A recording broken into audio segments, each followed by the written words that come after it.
દરેક માતા પિતાને આજે એવી ફરિયાદ છે કે મારું બાળક ટીવી જોયા કરે છે, મોબાઈલ છોડતું નથી. અમે એટલા બધા પેરેન્ટ્સને મળી રહ્યા છીએ અત્યારે કે જેમને આ ફરિયાદ છે કે મારું બાળક મોબાઈલ છોડતું નથી. ક્યારેય આપણે એવું જોયું છે કે શું કામ મારું બાળક મોબાઈલ છોડતું નથી? કારણ કે મોબાઈલથી વધારે સારું માતા પિતા તરીકે આપણે કશું આપી શકતા નથી. શું તમે યાદ કરો કે છેલ્લે તમારા બાળકને તમે બગીચામાં ક્યારે લઈ ગયા હતા?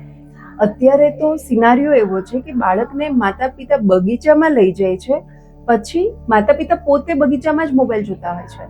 તો બાળક બગીચામાં જઈને પણ શું કરે? બાળક કંટાળે છે અને જ્યારે બીજી વાર માતા પિતા એને બગીચામાં જવાનું આમંત્રણ આપશે ત્યારે ના પાડશે કે ના, મને બગીચામાં મજા નથી આવતી. હું ખાલી માતા પિતાને એટલું જ કહેવા માંગુ છું કે તમારું જે બાળક છે, બાળકને આપણે બધા જ પંચમહાભૂતના બનેલા છીએ. જેટલું બાળકને આપણે પંચમહાભૂત સાથે રાખીશું, બાળકની જે પ્રકૃતિ છે એ સમપ્રકૃતિ સચવાઈ રહેશે, વાતપિત્ત કફ બેલેન્સ રહેશે અને બાળકનું સ્વાસ્થ્ય ખૂબ સારું રહેશે. માતા પિતા તરીકે આપણે ચોક્કસ જાણી લેવું જોઈએ કે બગીચામાં જઈને હું મારા બાળકની 5 ઇન્દ્રિયો ઉપર, પંચમહાભૂત ઉપર કેવી રીતે કામ કરી શકું, જેથી કરીને મારું બાળક શારીરિક, માનસિક અને આધ્યાત્મિક રીતે સ્વસ્થ રીતે મોટું થાય, એનો સ્વસ્થ વિકાસ થાય અને મારું બાળક એક શ્રેષ્ઠ માનવ બની રહે.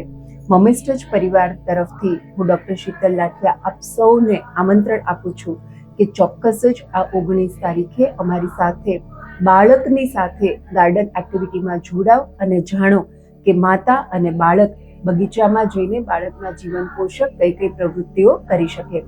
વધારે માહિતી ડિસ્ક્રિપ્શનમાં આપેલી છે.